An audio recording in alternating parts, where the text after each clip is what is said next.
أشهد أن لا إله إلا الله وحده لا شريك له وأشهد أن محمدا عبده ورسوله أما بعد فأعوذ بالله من الشيطان الرجيم بسم الله الرحمن الرحيم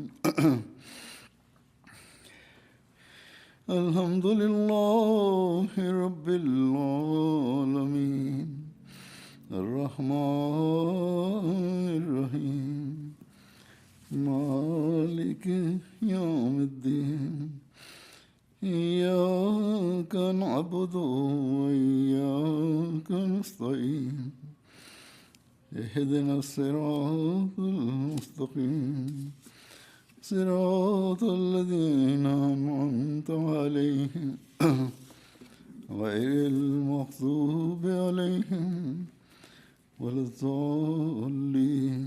ഇന്ന് നിങ്ങളിവിടെ സിയോണിലെ മസ്ജിദിന്റെ ഉദ്ഘാടനത്തിന് വേണ്ടിയാണ് ഒരുമിച്ച് കൂടിയിട്ടുള്ളത്. ജമാഅത്തിന്റെ ചരിത്രത്തിൽ ഒരു സവിശേഷമായ പ്രാധാന്യമുള്ള പട്ടണത്തിൽ മസ്ജിദ് ഉണ്ടാക്കുന്നതിന് അമേരിക്കയിലെ അഹമ്മദിയ ജമാഅത്തിന് അള്ളാഹു തൗഫീക്ക് നൽകിയിരിക്കുന്നു. 2 ദിവസം മുമ്പ് ഒരു ജേർണലിസ്റ്റ് ഈ പള്ളിക്ക് ഇവിടെ എന്താണ് ഇത്രയധികം പ്രാധാന്യം എന്ന് ചോദിച്ചിരുന്നു. പള്ളികളെല്ലാം തന്നെ നമുക്ക് പ്രാധാന്യമുള്ളതാണ് എന്നതായിരുന്നു ഞാൻ അവരോട് പറഞ്ഞത്. എല്ലാ പള്ളികളും നമുക്ക് പ്രധാനപ്പെട്ടവ തന്നെയാണ്. അവർ കരുതിയത് ഞാൻ കേവലം ഈ ഒരു മസ്ജിദിന്റെ ആവശ്യത്തിന് വേണ്ടി മാത്രം ഇവിടെ വന്നിരിക്കുന്നു എന്നാണ്. ഞാൻ പറഞ്ഞു, നേരത്തെയും ഞാൻ മസ്ജിദുകളുടെ ഉദ്ഘാടനത്തിന് വേണ്ടി പോകാറുണ്ട്. ഏതായിരുന്നാലും ഞാൻ അവരോട് പറഞ്ഞു, ഈ മസ്ജിദിനും ഒരു പ്രാധാന്യമുണ്ട്. അതെന്തെന്നാൽ ഈ മസ്ജിദ് നിർമ്മിച്ചിരിക്കുന്ന സ്ഥലം ഇസ്ലാമിന്റെ ഒരു എതിരാളി ഉണ്ടാക്കിയ പട്ടണമാകുന്നു. ചരിത്രത്തോട് താല്പര്യമുള്ളവർ ഈ ചരിത്രം മനസ്സിലാക്കാൻ ശ്രമിക്കേണ്ടതാണ്. ഈ ചരിത്രം പറഞ്ഞു കൊടുക്കുന്നതിന് ജമാഅത്തിലുള്ളവർ അല്ലാതെ മറ്റാർക്കും തന്നെ ഈ പട്ടണത്തിന്റെ ചരിത്രമോ ഡൂയെ അറിയുകയില്ല. അതുകൊണ്ട് ഒരു എക്സിബിഷൻ ജമാഅത്ത് സംഘടിപ്പിക്കുന്നുണ്ട്. അത് മുഖേന ഇതിന്റെ ചരിത്രത്തിലേക്ക്, ജമാഅത്തിന്റെ വീക്ഷണത്തിൽ ഈ പട്ടണത്തിന്റെ പ്രാധാന്യത്തിലേക്ക് വെളിച്ചം വീശുന്നതാണ്. താല്പര്യമുള്ളവർക്ക് ഈ പ്രദർശനം മുഖേന കുറെയൊക്കെ പ്രയോജനമെടുക്കാൻ കഴിയുന്നതുമാണ്. ഒരുപക്ഷെ നാളെ അവർ ഇതേക്കുറിച്ച് ലേഖനവും എഴുതുന്നതായിരിക്കും. ഞാൻ പറഞ്ഞു വന്നതുപോലെ ഇതിന്റെ ചരിത്രപരമായ പ്രാധാന്യം എന്തെന്നാൽ, ഒരു നാമധാരിയായ വാദഗതിക്കാരൻ ഹദ്രത്ത് മസീഹ് മൗഊദ് അലൈഹി ഇസ്ലാമിനെതിരിൽ മോശം ഭാഷ ഉപയോഗിക്കുകയും പിന്നെ അയാളുടെ നാശവും ഈ പട്ടണത്തിൽ ജമാഅത്ത് സ്ഥാപിക്കപ്പെടുന്നതും ഓരോ അഹമ്മദിയെയും അള്ളാഹുവിനോട് നന്ദിയുള്ളവനാക്കുന്നു, ആക്കേണ്ടതാണ്. ഈ കാര്യത്തിൽ നബി തിരുമേനി സല്ലല്ലാഹു അലൈഹി വസല്ലമയുടെ നിർദ്ദേശമനുസരിച്ച് നമ്മൾ ഈ പട്ടണത്തിലെ ജനങ്ങളോട് നന്ദി പ്രകടിപ്പിക്കുന്നു. തുടക്കത്തിൽ കൗൺസിൽ ഈ പള്ളി ഉണ്ടാക്കുന്നതിന് എതിരായിരുന്നു, എതിർപ്പ് പ്രകടിപ്പിക്കുകയും ചെയ്തു. പക്ഷേ ജനങ്ങൾ നമുക്ക് വേണ്ടി നിൽക്കുകയും നമുക്കിവിടെ പള്ളി ഉണ്ടാക്കുന്നതിന് അനുമതി നൽകാൻ അവരെ നിർബന്ധിക്കുകയും ചെയ്തു. തിരുനബി സല്ലല്ലാഹു അലൈഹി വസല്ലമിന്റെ തന്നെ ഉപദേശം, ജനങ്ങളോട് നന്ദി പ്രകടിപ്പിക്കാത്തവൻ അള്ളാഹുവിനോട് നന്ദി കാണിക്കുന്നില്ല എന്നതാണ്. ചുരുക്കത്തിൽ ഈ പാഠമനുസരിച്ച് നമുക്ക് അള്ളാഹുവിനെ, അതായത് ഈ മസ്ജിദ് ഉണ്ടാക്കുന്നതിന് തൗഫീക്ക് നൽകിയ മഹത്വമുടയവനായ അള്ളാഹുവിനോട് നന്ദി പ്രകടിപ്പിക്കേണ്ടിയിരിക്കുന്നു. അങ്ങനെ നമ്മൾ അഹമ്മദികളെ സംബന്ധിച്ചിടത്തോളം ഇത് കേവലം ഒരു സന്തോഷത്തിന്റെ ദിവസം മാത്രമല്ല, മറിച്ച് വളരെയേറെ നന്ദി പ്രകടനത്തിന്റെ ദിവസം കൂടിയാകുന്നു. നമുക്കിവിടെ മസ്ജിദ് ഉണ്ടാക്കുന്നതിന് തൗഫീക്ക് നൽകിയതോടൊപ്പം കാലഘട്ടത്തിൻ്റെ ഇമാമിൻ്റെ, തിരുനബി സല്ലല്ലാഹു അലൈഹി വസല്ലമിൻ്റെ, സത്യസന്ധനായ പ്രേമിയുടെ സത്യസാക്ഷ്യത്തിനുള്ള ജീവൽ അടയാളം കാണിച്ചു തന്ന അള്ളാഹുവിനോട് നന്ദി പ്രകടിപ്പിക്കേണ്ട ദിവസമാകുന്നു. ചരിത്രത്തിൻ്റെ താളുകളിൽ, അതായത് അക്കാലഘട്ടത്തിലെ ചരിത്രത്തിലുള്ള ചില കാര്യങ്ങളും ഞാൻ വിവരിക്കുന്നതാണ്. അതിൽ നിന്ന് ഇതിൻ്റെ പ്രാധാന്യവും ഹദ്രത്ത് മസീഹ് മൗഊദ് അലൈഹി ഇസ്ലാമിൻ്റെ സത്യസാക്ഷ്യവും ജനങ്ങൾ അത് അംഗീകരിച്ചതും മനസ്സിലാകുന്നതാണ്. നാം എത്രമാത്രം നന്ദിയുള്ളവരാകുന്നുവോ അത്രമാത്രം അള്ളാഹു അവൻ അനുഗ്രഹങ്ങൾ നമുക്ക് മേൽ വർഷിക്കുന്നതാണ്. ഹദ്രത്ത് മസീഹ് മൗഊദ് അലൈഹി ഇസ്ലാമിൻ്റെ സത്യസാക്ഷ്യത്തിൻ്റെ അടയാളങ്ങൾ നമുക്ക് വ്യക്തമായിക്കൊണ്ടിരിക്കുന്നതുമാണ്. ചുരുക്കത്തിൽ നമ്മുടെ ഈ നന്ദി പ്രകടനത്തിൻ്റെ അവസ്ഥ തന്നെയാണ് നമ്മെ ഈ അടയാളങ്ങളുടെ സത്യസാക്ഷ്യത്തിനുള്ള സാക്ഷികളുമാക്കുന്നത്. തീർച്ചയായും ഹദ്രത്ത് മസീഹ് മൗഊദ് അലൈഹി ഇസ്ലാമിനോട് ജമാഅത്തിന്റെ പുരോഗതിയെക്കുറിച്ച് അള്ളാഹുവിൻ്റെ നിരവധി വാഗ്ദാനങ്ങളുമുണ്ട്. അവൻ നിങ്ങൾക്ക് ജമാഅത്തിന്റെ പുരോഗതികൾ കാണിച്ചു തരുന്നതാണ്, കാണിച്ചു തന്നിട്ടുമുണ്ട്, കാണിച്ചു തന്നുകൊണ്ടിരിക്കുകയും ചെയ്യുന്നു, മേലിൽ കാണിച്ചു തരുന്നതുമാണ്. എന്നാൽ ഈ വിജയങ്ങൾ കാണുന്നതിനും അതിൽ ഭാഗഭാക്കാകുന്നതിനുമുള്ള അർഹത കൈവരിക്കണമെങ്കിൽ നമ്മൾ അള്ളാഹുവിനോട് നന്ദിയുള്ളവരായിരിക്കണം. അള്ളാഹുവിൻ്റെ കൽപ്പനകൾ പ്രാവർത്തികമാക്കുന്നവരായി തീരണം. അവനോടുള്ള കടമകൾ നിറവേറ്റുന്നവരായി മാറണം.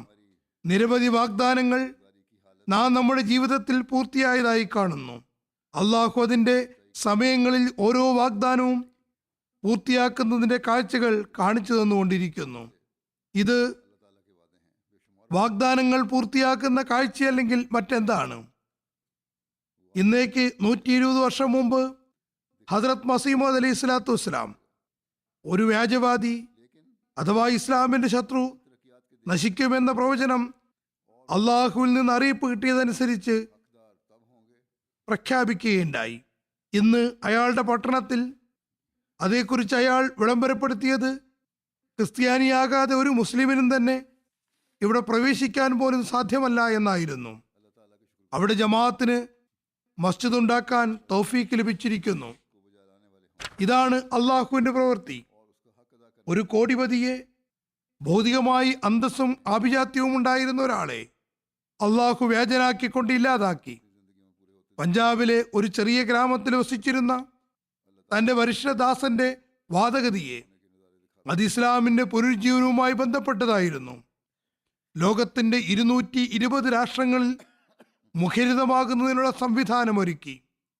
എന്നാൽ ഇവിടെ നമ്മുടെ ജോലികൾ അവസാനിക്കുകയാണോ? അമേരിക്കയിലെ ഒരു ചെറിയ പട്ടണത്തിൽ ഒരു മസ്ജിദ് ഉണ്ടാക്കി ജമാഅത്തിന് പുരോഗതി കിട്ടി എന്നത് മാത്രമാണോ? അല്ല. ഹദ്രത്ത് മസീഹ് മൗഊദ് അലൈഹി സ്വലാത്തു വസ്സലാമിനു വേണ്ടി അള്ളാഹു മുഴുവൻ ലോകത്തെയും കർമ്മഭൂമിയാക്കിയിരിക്കുന്നു. നമുക്ക് ചെറിയ പട്ടണങ്ങളെയും വലിയ പട്ടണങ്ങളെയും രാഷ്ട്രങ്ങളെയും തിരുനബി സല്ലല്ലാഹു അലൈഹി വസല്ലമിന്റെ ദാസ്യത്വത്തിൽ കൊണ്ടുവരേണ്ടതുണ്ട്. നമ്മുടെ സാഹചര്യങ്ങൾ നോക്കുകയാണെങ്കിൽ ഇത് വളരെ വിശാലമായ പദ്ധതിയായി കാണപ്പെടുന്നു. പക്ഷേ അള്ളാഹു അതൊക്കെയായിട്ടും നമുക്ക് മേലാണ് ഈ ഉത്തരവാദിത്തം ഏൽപ്പിച്ചിട്ടുള്ളത്. അതും ഹദ്രത്ത് മസീഹ് മൗഊദ് അലൈഹി ഇസ്ലാമിനോടുള്ള അള്ളാഹുവിൻ്റെ വാഗ്ദാനമാകുന്നു. എന്നാൽ അദ്ദേഹം പറയുന്നു, ഈ ചെയ്യുന്ന കർമ്മങ്ങളെല്ലാം തന്നെ നമ്മുടെ നിസ്സാരമായ പ്രവർത്തനങ്ങൾ മാത്രമാകുന്നു. അതോടൊപ്പം ദുആകളും അനിവാര്യമാണ്. ദുആകൾ മുഖേനയാണ് ഇതൊക്കെ നടക്കുക. അതുകൊണ്ട് തന്നെ ദുആകളിലേക്ക് ശ്രദ്ധിക്കുന്നതിനും ഈ പ്രധാന സംഗതി ഏത് സമയത്തും നാം അവലംബിക്കേണ്ടതാണ്. മസ്ജിദുകൾ ഉണ്ടാക്കുന്നത് ജനങ്ങൾ ഇബാദത്തിന് വേണ്ടി ഒരുമിച്ച് കൂടുന്നതിന് വേണ്ടിയാണ്. 5 നേരം അള്ളാഹുവിന് മുന്നിൽ എത്തുന്നതിന് വേണ്ടിയാണ്. ജുമാകളിൽ കൃത്യനിഷ്ഠത ഉണ്ടാകുന്നതിന് വേണ്ടിയാണ്. ലൗകികതയുടെ കളിതമാശകളിലും ജോലികളിലും ഇബാദത്തുകൾ മറന്നുപോകാതിരിക്കാനാണ്. നാം നമ്മുടെ ആരാധനകൾ മറന്നുപോവുകയാണെങ്കിൽ ഈ മസ്ജിദ് നിർമ്മാണം കേവലം ഒരു ഭൗതിക നിർമ്മിതി ഉയർത്തുന്നത് മാത്രമായിരിക്കും.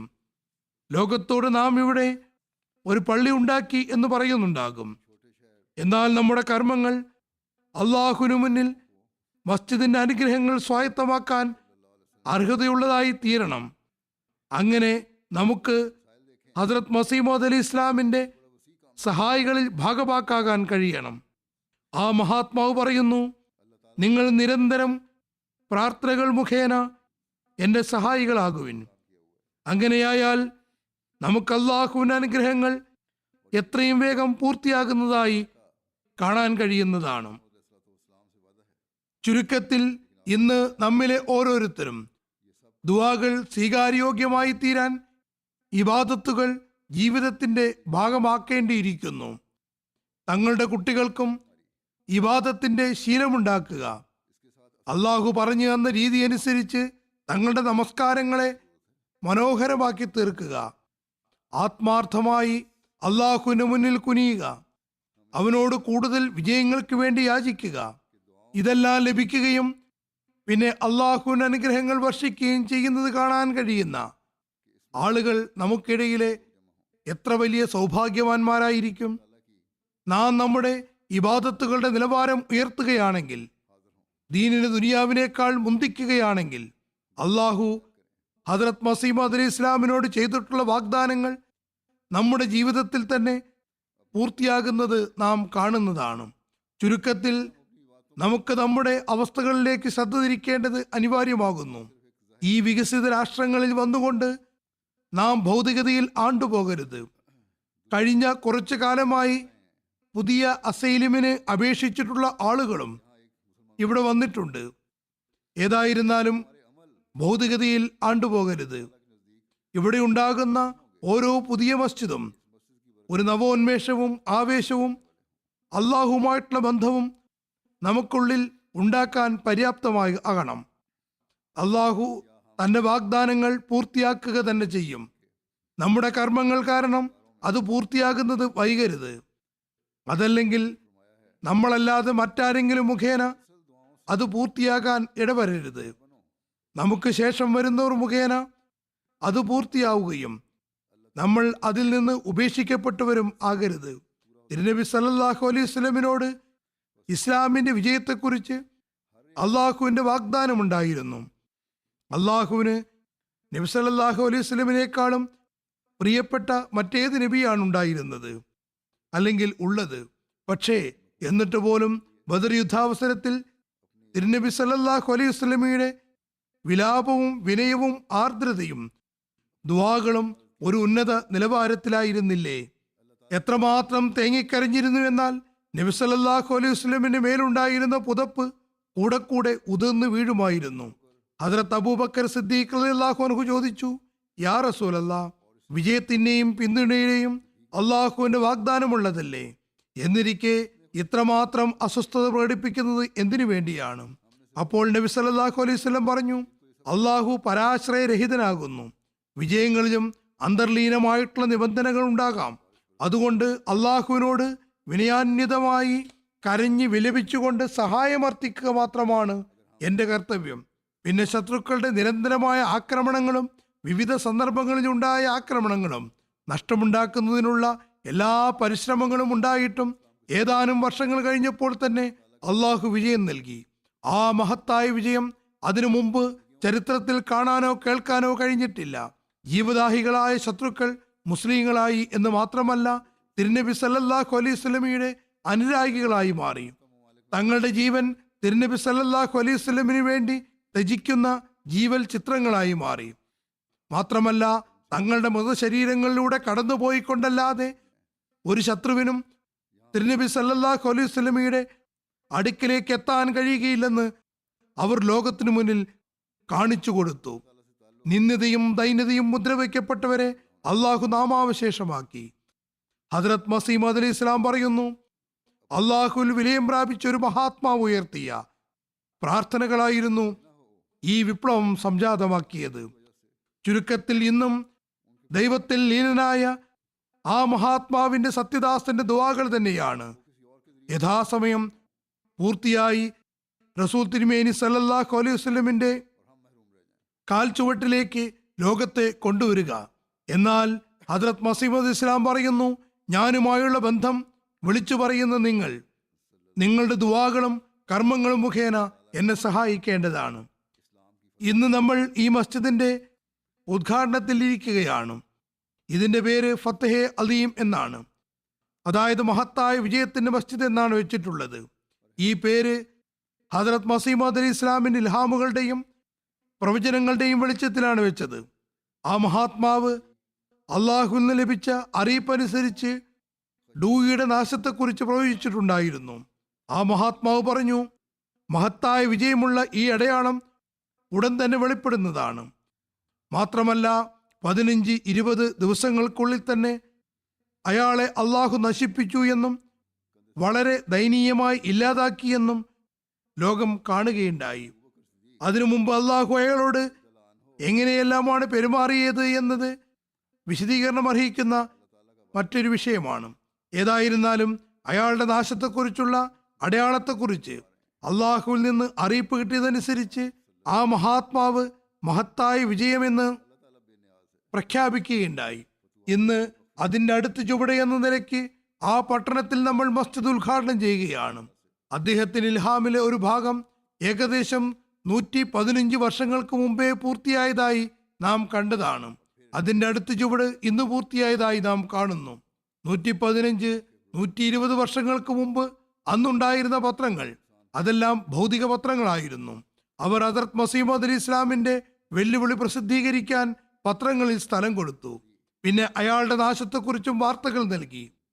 ഇത് ലോകം അംഗീകരിച്ച ഹദ്രത്ത് മസീമദ് അലി ഇസ്ലാമിന്റെ ദൃഷ്ടാന്തമായിരുന്നു. ഒരു പത്രത്തിലെ കുറച്ച് ഭാഗങ്ങൾ ഞാനിവിടെ ഉദ്ധരിക്കാം, കൂടുതൽ സാധ്യമല്ല. 1907 ജൂൺ 23 ഇറങ്ങിയ ദ സൺഡേ ഹെറാൾഡ് ബോസ്റ്റൺ ഹദ്രത്ത് മസീമദ് അലി ഇസ്ലാമിനെ പരിചയപ്പെടുത്തുകയും അദ്ദേഹത്തിന്റെ വാദങ്ങളെയും വെല്ലുവിളികളെയും രേഖപ്പെടുത്തുകയും ചെയ്തിട്ടുണ്ട്. പിന്നെ ഡൂയിയെ സംബന്ധിച്ചും എഴുതി. ആ പത്രത്തിലെ ചില ഭാഗങ്ങൾ ഞാൻ കേൾപ്പിക്കാം. അവർ നൽകിയ തലക്കെട്ട് ഇങ്ങനെയായിരുന്നു: മഹാനായ മിർസ ഗുലാം അഹമ്മദ് മസീഹായ അദ്ദേഹം ഡൂയിയുടെ മോശമായ പര്യവസാനത്തെക്കുറിച്ച് അറിയിപ്പ് നൽകി. ഇപ്പോൾ പ്ലേഗിനെക്കുറിച്ചും വെള്ളപ്പൊക്കത്തെക്കുറിച്ചും ഭൂകമ്പത്തെക്കുറിച്ചും പ്രവചനം ചെയ്തുകൊണ്ടിരിക്കുന്നു.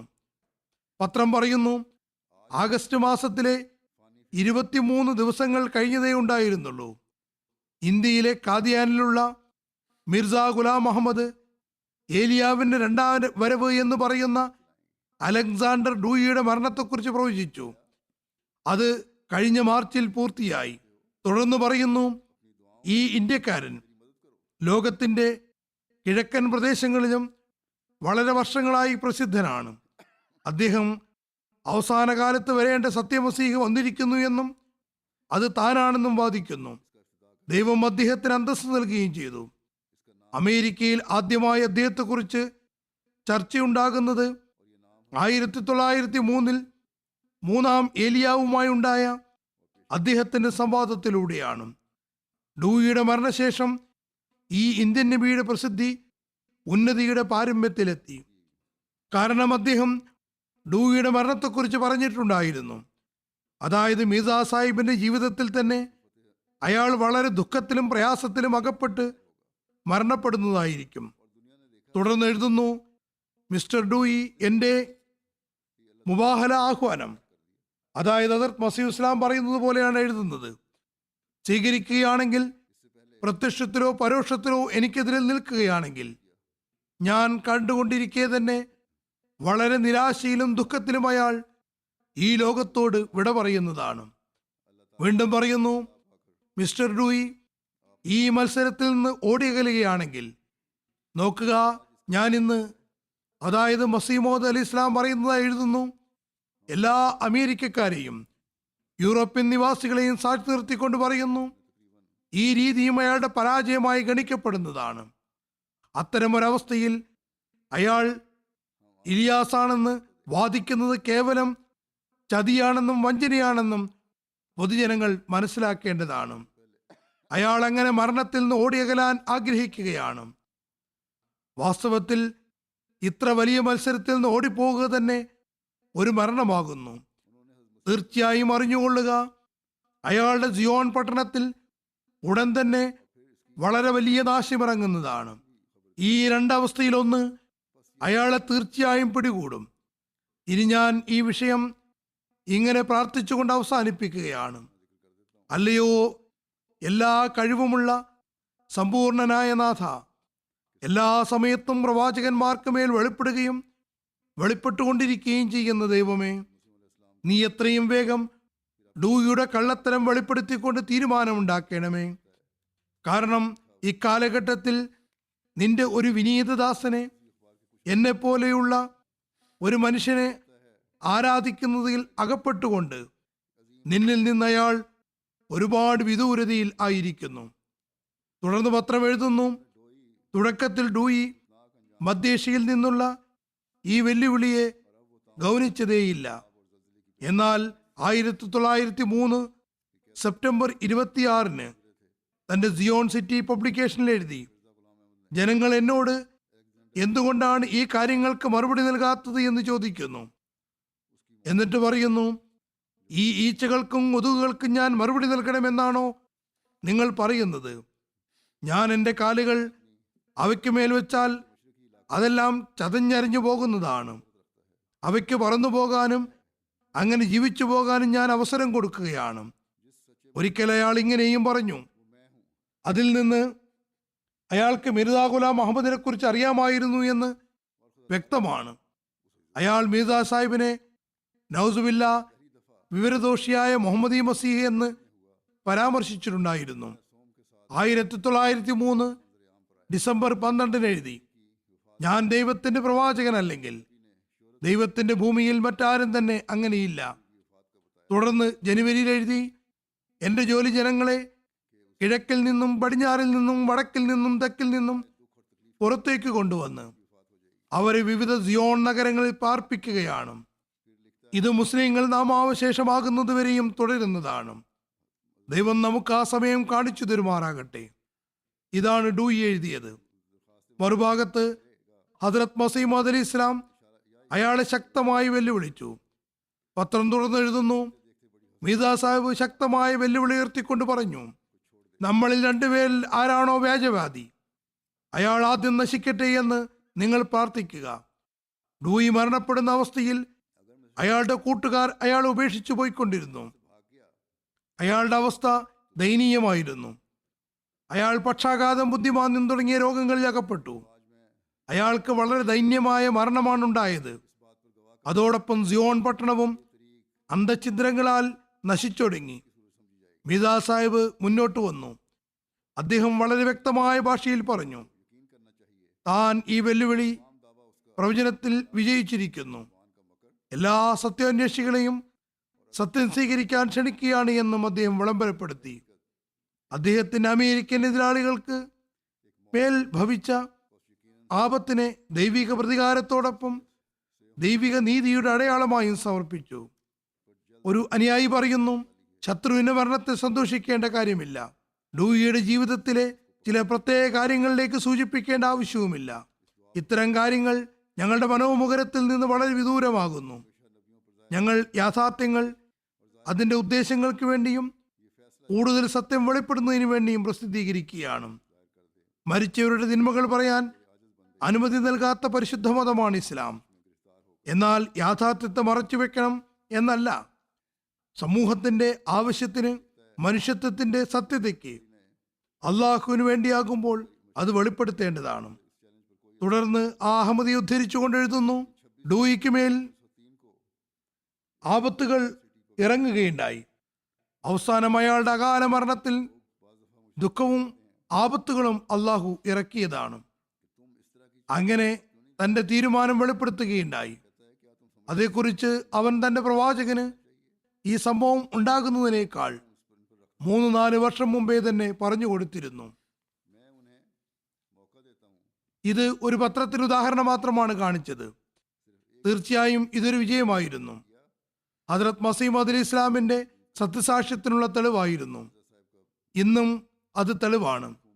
എന്നാൽ ഞാൻ പറഞ്ഞതുപോലെ ആ മഹാത്മാവിന്റെ ദൗത്യം വളരെ വിശാലമാകുന്നു. ഇതൊരു യുദ്ധത്തിലെ ഒരു ഭാഗത്ത് മാത്രമുള്ള വിജയത്തിന് അനുസ്മരണമാകുന്നു. നമുക്ക് യഥാർത്ഥത്തിൽ സന്തോഷമുണ്ടാകുന്നത് നാം ഈ ലോകത്തെ റസൂൽ തിരുമേനി സല്ലല്ലാഹു അലൈഹി വസല്ലമയുടെ കാൽ കീഴിൽ കൊണ്ടുവരുമ്പോഴായിരിക്കും. അതിനുവേണ്ടി നമുക്ക് ഈ മസ്ജിദ് ഉണ്ടാക്കിയതോടൊപ്പം തന്നെ തബ്ലീഗിന്റെ പുതിയ മാർഗങ്ങളും അന്വേഷിക്കേണ്ടതായിട്ടുണ്ട്. മുഹമ്മദ് മസീഹിന്റെ തെളിവുകൾ ലോകത്തിനു മുന്നിൽ സമർപ്പിക്കേണ്ടതുണ്ട്. നേരത്തേതിലുമധികം നമ്മുടെ കർമ്മപരവും ആത്മീയപരവുമായ അവസ്ഥകൾ നന്നാക്കേണ്ടതുണ്ട്. ഞാൻ പറഞ്ഞതുപോലെ യഥാർത്ഥ മഹത്തായ വിജയം മക്കയിലുണ്ടായ വിജയമായിരുന്നു. മക്ക വിജയത്തിന് ശേഷം തിരുനബി സല്ലല്ലാഹു അലൈഹി വസല്ലമോ ഖുലഫായ റാഷിദീനോ പിന്നീട് വന്ന മുസ്ലിങ്ങളോ തബ്ലീഗ് പ്രവർത്തനങ്ങൾ നിർത്തിവെച്ചിരുന്നുവോ? ഇസ്ലാമിക സന്ദേശം ലോകത്തിന്റെ കോണുകളോളം എത്തിക്കുന്നതിൽ പൂർണ്ണമായും ശ്രമിച്ചിട്ടുണ്ടായിരുന്നില്ലേ? യുദ്ധങ്ങൾ മുഖേന പ്രദേശങ്ങൾ ജയിച്ചടക്കിയിരുന്നില്ലേ? യുദ്ധങ്ങൾ മുഖേനയും ഉണ്ടായിട്ടുണ്ട്. പക്ഷേ ദീനിനെ പ്രചരിപ്പിക്കുന്നതിന് വേണ്ടിയായിരുന്നില്ല, മറിച്ച് ഹൃദയങ്ങളെയാണ് ജയിച്ചടക്കിയത്. അതു മുഖേന ത്യാഗസന്നദ്ധരായ ആളുകൾ കൂട്ടം കൂട്ടമായി ഇസ്ലാമിലേക്ക് വന്നുകൊണ്ടിരുന്നു.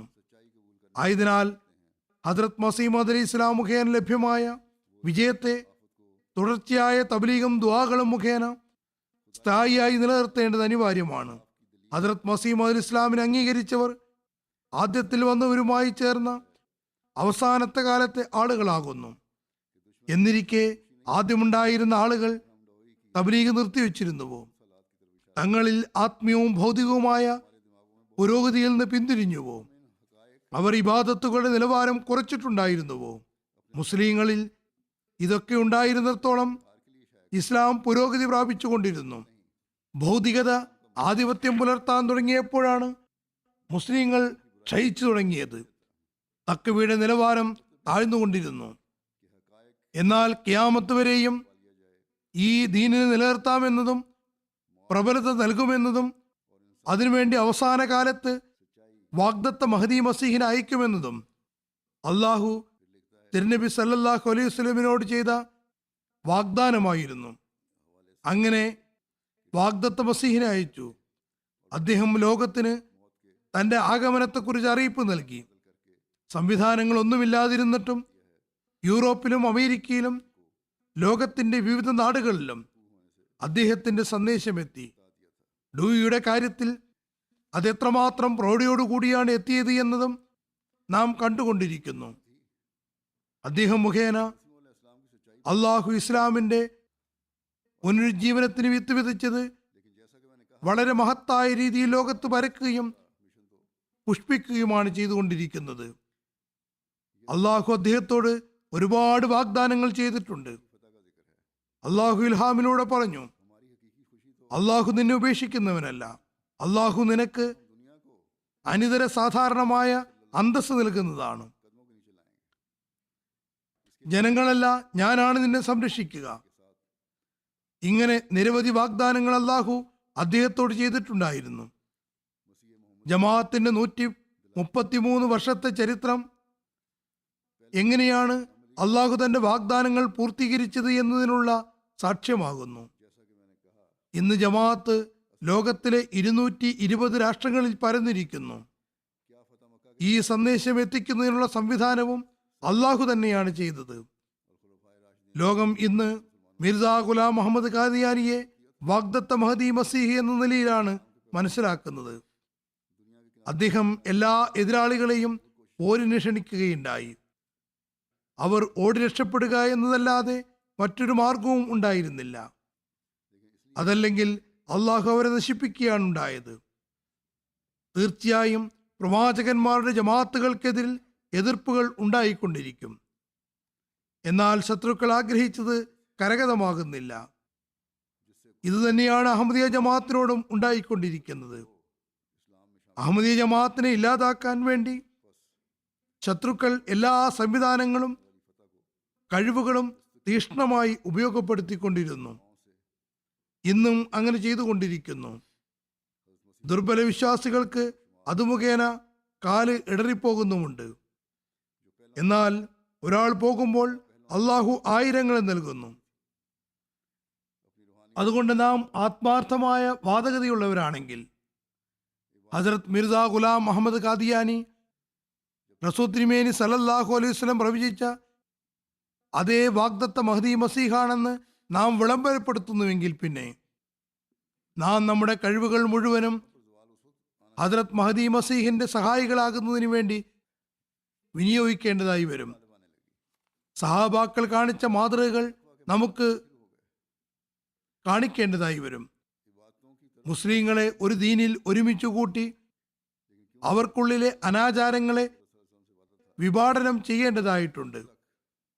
അമുസ്ലിങ്ങൾക്കും ഇസ്ലാമിന്റെ സുന്ദരമായ അധ്യാപനങ്ങളെക്കുറിച്ച് ബോധ്യപ്പെടുത്തിക്കൊണ്ട് അവരെ ഏകദൈവത്തെ ആരാധിക്കുന്നവരും തിരുനബി സല്ലല്ലാഹു അലൈഹി വസല്ലമിന് മേൽ സലാത്ത് ചൊല്ലുന്നവരും ആക്കേണ്ടതായിട്ടുണ്ട്. അങ്ങനെയാണെങ്കിൽ മാത്രമേ നമുക്ക് ഹദ്രത്ത് മസീഹ് മൗഊദ് അലി ഇസ്ലാമിന്റെ ബയ്യത്ത് യഥാവിധി നിറവേറ്റാൻ കഴിയുകയുള്ളൂ. അല്ലാത്ത പക്ഷം നമ്മുടെ ബയ്യത്തിന്റെ വാദഗതികൾ പൊള്ളയായിരിക്കും. അത് പ്രാപിക്കുന്നതിന് വേണ്ടി നമ്മുടെ ഇബാദത്തുകളുടെ നിലവാരം ഉയർത്തേണ്ടിയിരിക്കുന്നു. അല്ലെങ്കിൽ മസ്ജിദ് ഉണ്ടാക്കുന്നത് അസ്ഥാനത്തായിരിക്കും. നാം നമ്മുടെ ജീവിത ലക്ഷ്യങ്ങളെ തിരിച്ചറിയുമ്പോൾ മാത്രമാണ് അത് കരഗതമാവുക. ജീവിതത്തിന്റെ ലക്ഷ്യം എന്താണ്? ഹദ്രത്ത് മസീഹ് മൗഊദ് അലി ഇസ്ലാം പറയുന്നു, മനുഷ്യന് തന്റെ ലക്ഷ്യം സ്വയം നിജപ്പെടുത്താൻ സാധ്യമല്ല. അള്ളാഹുവാണ് മനുഷ്യനെ സൃഷ്ടിച്ചത്. അള്ളാഹു പറയുന്നു, വമാ ഖലഖ്തുൽ ജിന്ന വൽ ഇൻസ ഇല്ലാ ലിയഅ്ബുദൂൻ. അതായത് ജിന്നിനെയും ഇൻസിനെയും എന്നെ ആരാധിക്കുന്നതിന് വേണ്ടി മാത്രമാണ് സൃഷ്ടിച്ചിട്ടുള്ളത്. ഹദ്രത്ത് മസീഹ് മൗഊദ് അലി ഇസ്ലാം നിരവധി സ്ഥലങ്ങളിൽ ഈ ആയത്തിനെ വിശദീകരിച്ചിട്ടുണ്ട്. ഒരു സ്ഥലത്ത് ഹദ്രത്ത് മസീഹ് മൗഊദ് അലി ഇസ്ലാം ഇതിനെ വിശദീകരിച്ചുകൊണ്ട് പറയുന്നു, മനുഷ്യ സൃഷ്ടിപ്പിന്റെ യഥാർത്ഥ ഉദ്ദേശം തന്റെ നാഥനെ തിരിച്ചറിയുകയും അവനെ അനുസരിക്കുകയും ചെയ്യുക എന്നതാണ്. അള്ളാഹു പറയുന്നു, വമാ ഖലഖ്തുൽ ജിന്ന വൽ ഇൻസ ഇല്ലാ ലിയഅ്ബുദൂൻ. ഞാൻ ജിന്നിനെയും ഇൻസിനെയും എന്നെ ആരാധിക്കുന്നതിന് വേണ്ടി മാത്രമാണ് സൃഷ്ടിച്ചിട്ടുള്ളത്. എന്നാൽ ഖേദകരമെന്ന് പറയട്ടെ, ഈ ലോകത്തേക്ക് വരുന്ന ഭൂരിഭാഗം ആളുകളും പക്വത വന്നതിന് ശേഷം തങ്ങളുടെ കടമകളെ മനസ്സിലാക്കി ജീവിത ലക്ഷ്യത്തെ മുൻനിർത്തുന്നതിന് പകരം അള്ളാഹുവിനെ ഉപേക്ഷിച്ചുകൊണ്ട് ഭൗതികതയിലേക്ക് ചായുന്നു. അവർ ഭൗതിക സമ്പത്തിന്റെയും അന്തസ്സിന്റെയും ആളുകളാവുകയും ദൈവികാംശം വളരെ കുറവാക്കുകയും ചെയ്യുന്നു. ഒരുപാട് ആളുകളുടെ ഹൃദയത്തിൽ അങ്ങനെ ഒന്നില്ല തന്നെ. അവർ ഈ ലോകത്തു തന്നെ വ്യാപൃതരാവുകയും അതിൽ തങ്ങളെ ഹോമിക്കുകയും ചെയ്യുന്നു. ദൈവം ഉണ്ടെന്ന് പോലും അവരറിയുന്നില്ല. അവസാനം ജീവൻ പിടിക്കാൻ വരുന്നവർ എത്തുമ്പോഴാണ് മനസ്സിലാകുന്നത്. അതായത് മരണമെത്തുന്ന സമയത്ത് നമ്മൾ കാലഘട്ടത്തിന്റെ ഇമാമിനെ അംഗീകരിച്ചു എന്ന് വാദിക്കുന്നവരാണ്. നമ്മുടെ മാതൃക ഇതേ രീതിയിൽ ജീവിച്ചു പോവുക എന്നതല്ല. നമുക്ക് നമ്മുടെ ജീവിത ലക്ഷ്യം തിരിച്ചറിയുന്നതിന് പരിശ്രമിച്ചുകൊണ്ട് ഇബാദത്തുകൾ യഥാവിധി അനുഷ്ഠിക്കേണ്ടതായിട്ടുണ്ട്. ഈ മനോഹരമായ മസ്ജിദിലേക്ക് ജനങ്ങൾക്ക് ശ്രദ്ധയുണ്ടാകണമെങ്കിൽ, ഇസ്ലാമിന്റെ സന്ദേശം ശരിയായ രീതിയിൽ പരത്താൻ കഴിയണമെങ്കിൽ, വാഗ്ദത്ത മസ്തീഹിന്റെ ദൗത്യം പൂർത്തീകരിക്കാൻ കഴിയണമെങ്കിൽ നമ്മുടെ പ്രയത്നങ്ങളെ അള്ളാഹുവിന്റെ സഹായത്തോടു കൂടി സ്വായത്തമാക്കാൻ ശ്രമിക്കേണ്ടതായി വരും. ഇത് സാധ്യമാകണമെങ്കിൽ നമ്മുടെ ഇബാദത്തുകൾ യഥാവിധി അനുഷ്ഠിക്കുന്നവരായി നാം മാറണം. ആയതിനാൽ ഓരോ അഹമ്മദിയും ഇതേക്കുറിച്ച് ചിന്തിക്കുകയും അതിന് തങ്ങളുടെ ജീവിതത്തിന്റെ ഭാഗമാക്കാൻ ശ്രമിക്കുകയും വേണം. ഇബാദത്തുകൾ യഥാവിധി അനുഷ്ഠിക്കാൻ ശ്രമിക്കണം. അങ്ങനെ അള്ളാഹുവിന്റെ അനുഗ്രഹങ്ങളെ സ്വാംശീകരിച്ചുകൊണ്ട് തങ്ങളുടെ ഇഹലോകവും പരലോകവും സുന്ദരമാക്കാൻ പരിശ്രമിക്കേണ്ടതാണ്. ചുരുക്കത്തിൽ ഇന്ന് ഈ മസ്ജിദിന്റെ ഉദ്ഘാടനം മഹത്തരമായി തീരണമെങ്കിൽ നാം നമ്മുടെ ജീവിതോദ്ദേശം എന്താണെന്നും അതിൻ്റെ യാഥാർത്ഥ്യം എന്താണെന്നും മനസ്സിലാക്കേണ്ടിയിരിക്കുന്നു. അതല്ലെങ്കിൽ ലോകത്ത് നിരവധി ഭംഗിയുള്ള വളരെ ഉന്നതമായ പള്ളികളുണ്ട്. പക്ഷെ അവിടെ വരുന്നവർ തങ്ങളുടെ ജീവിത ലക്ഷ്യം പൂർത്തിയാക്കാത്തവരാണ്. ഇബാദത്ത് എന്നതുകൊണ്ട് ഉദ്ദേശിക്കുന്നത് 5 നേര നമസ്കാരങ്ങൾ, അതല്ലെങ്കിൽ ഏതാനും നമസ്കാരങ്ങൾ ധാന്യം കൊത്തുന്നത് പോലെ അനുഷ്ഠിക്കുക എന്നതല്ല. മറിച്ച് ഇബാദത്ത് എന്ന് പറയുന്നത് നമസ്കാരങ്ങൾ യഥാവിധി അനുഷ്ഠിക്കുക എന്നതാണ്. അത് ഭംഗിയായി അനുഷ്ഠിക്കേണ്ടതാണ്.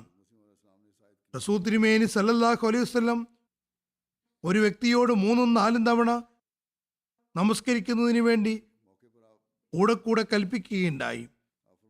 തിരുനബി സല്ലല്ലാഹു അലൈഹി വസല്ലമയുടെ വീക്ഷണത്തിൽ അയാൾ നമസ്കാരം യഥാവിധി അനുഷ്ഠിച്ചിട്ടുണ്ടായിരുന്നില്ല. നമസ്കാരം ഭംഗിയായി നിർവഹിക്കുന്നുണ്ടായിരുന്നില്ല.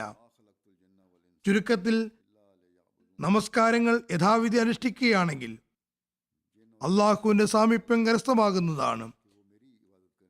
അങ്ങനെ ഇബാദത്തുകൾ സ്വീകരിക്കപ്പെടണമെങ്കിൽ അള്ളാഹുവിന്റെ ദാസന്മാരോടുള്ള കടമകൾ നിറവേറ്റേണ്ടതാണ്.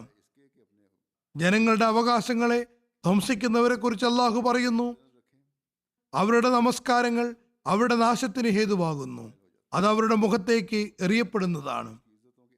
ആയതിനാൽ നമ്മുടെ ലക്ഷ്യം മസ്ജിദുകൾ സജീവമാക്കുകയാണ്. അള്ളാഹുവിന്റെ കൽപ്പനകൾ പ്രാവർത്തികമാക്കിക്കൊണ്ട് സജീവമാക്കുകയാണ്. അത് അള്ളാഹുവിന്റെ തൃപ്തി കരസ്ഥമാക്കുന്നതിന് വേണ്ടി അനുഷ്ഠിക്കേണ്ടതാണ്. ആരെയാണോ ഹദ്രത്ത് മസീഹ് മൗഊദ് അലൈഹി ഇസ്ലാം വെല്ലുവിളിച്ചിട്ടുണ്ടായിരുന്നത്, അയാൾ എന്താണ് ആഗ്രഹിച്ചത്?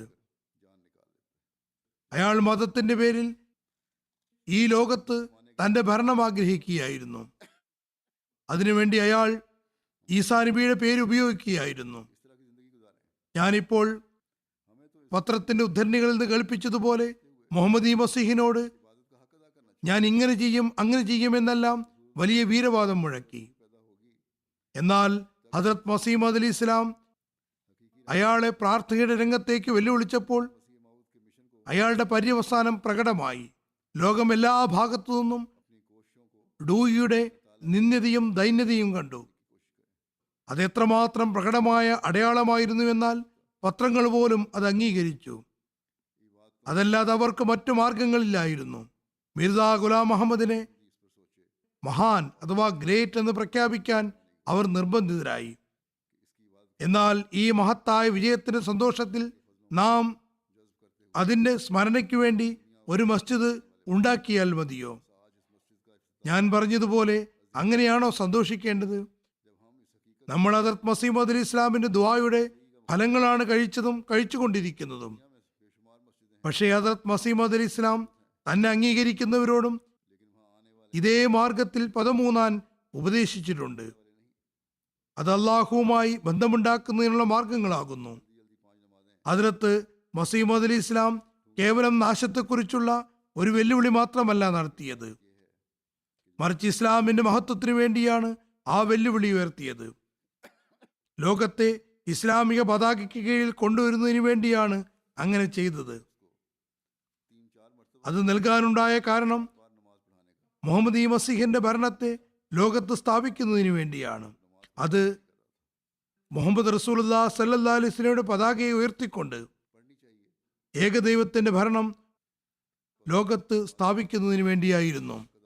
ഇന്ന് മുഹമ്മദ് മസീഹിന്റെ സന്ദേശം രാജ്യത്തിന്റെ കോണുകളോളം എത്തിക്കുമെന്നും അതാണ് തങ്ങളുടെ കർത്തവ്യമെന്നും പ്രഖ്യാപിച്ചുകൊണ്ട് മസീഹ് മൗഊദിന്റെ ജമാഅത്തിൽ ഭാഗവാക്കായ നമ്മുടെ കടമകൾ അള്ളാഹുവിന്റെ ഏകത്വം ഭൂമിയിൽ സ്ഥാപിക്കുകയാണ്.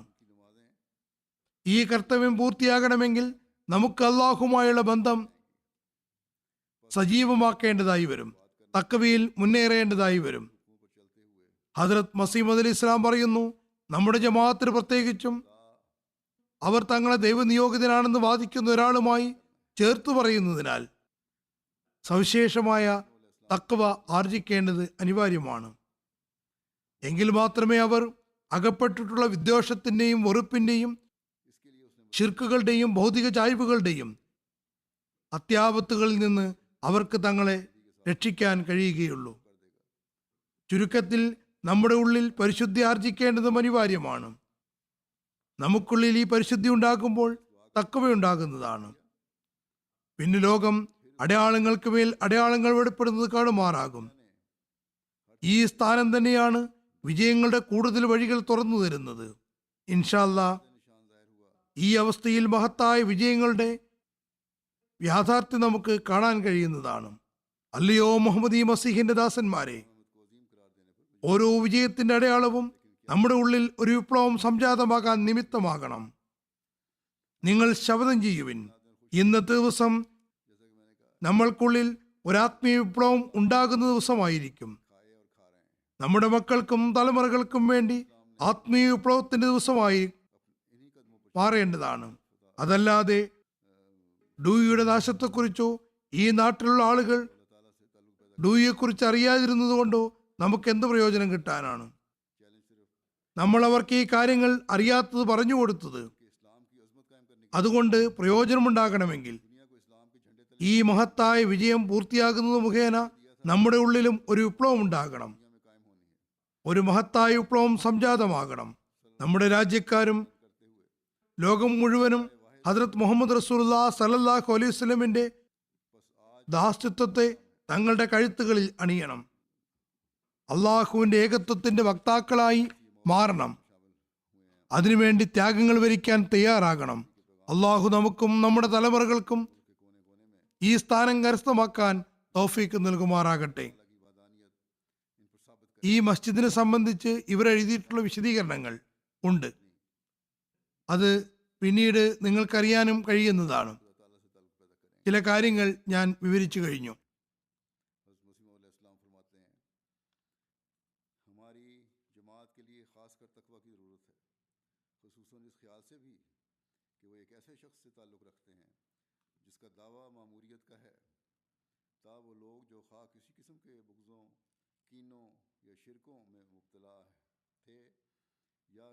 کیسے ہی روب دنیا تھے ان تمام افراد سے نجات پائیں. بس اپنی اندرونی صفائی بھی بہت ضروری ہے، اور جب یہ اندرونی صفائی ہوگی تو تقویٰ پیدا ہوگا، اور تو پھر دنیا دیکھے گی کہ نشانات پر نشانات ظاہر ہوتے چلے جائیں گے. اور یہی وہ مقام ہے جہاں فتوحات کے مزید راستے کھلتے چلے جائیں گے انشاءاللہ. اور یہی وہ حالت ہے فتح عظیم کی حقیقت کو بھی ہم دیکھیں گے. بس اے مسیح محمدی کے غلاموں، ہر فتح کا نشان ہمارے اندر ایک انقلاب پیدا کرنے والا ہونا چاہیے. بس یہ عہد کریں کہ آج کا دن ہمارے اندر ایک روحانی انقلاب لانے کا دن ہوگا. ہمارے بچوں کے لیے، ہماری نسلوں کے لیے بھی روحانی انقلاب لانے کا دن ہوگا، اور ہونا چاہیے. ورنہ ڈوئی کی ہلاکت سے یا اس شہر کے لوگوں کی ڈوئی کے نام سے عدم واقفیت سے ہمیں کیا فائدہ پہنچ سکتا ہے کہ ہم نے ان کو متعارف کرا دیا، یہ جانتے نہیں تھے. فائدہ تو تبھی ہے جب ہم اس فتح عظیم کی پیشگوئی کے پورا ہونے سے، جب اس پیشگوئی کے پورا فتح عظیم کی پیشگوئی کے پورا ہونے سے ہمارے اندر بھی ایک انقلاب پیدا ہو، ایک انقلاب عظیم پیدا ہو، اور ہمارے اہل وطن بھی اور دنیا بھی حضرت محمد رسول اللہ صلی اللہ علیہ وسلم کی غلامی کا جوا اپنی گردن پر ڈال لیں. خدا تعالیٰ کی وحدانیت کی قائل ہو جائے اور اس کے لیے ہر قربانی کرنے کے لیے تیار ہو جائے. اللہ تعالیٰ ہمیں اور ہماری نسلوں کو یہ مقام حاصل کرنے کی توفیق عطا فرمائے.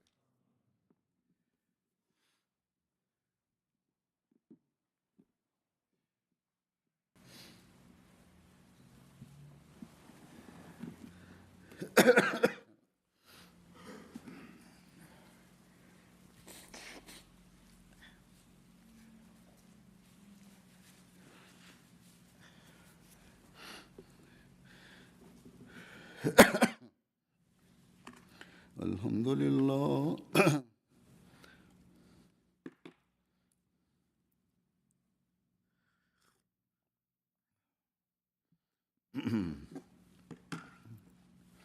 الحمد للہ نحمدہ ونستعینہ ونستغفرہ ونؤمن بہ ونتوکل علیہ ونعوذ باللہ من شرور انفسنا ومن سیئات اعمالنا من يهده الله فلا مضل له ومن يضلله فلا هادي له ونشهد أن لا إله إلا الله ونشهد أن محمدا عبده ورسوله عباد الله رحمكم الله إن الله يأمر بالعدل والإحسان وإيتاء ذي القربى وينهى عن الفحشاء والمنكر والبغي يعظكم لعلكم تذكرون اذكروا الله يذكركم وادعوه يستجب لكم ولذكر الله أكبر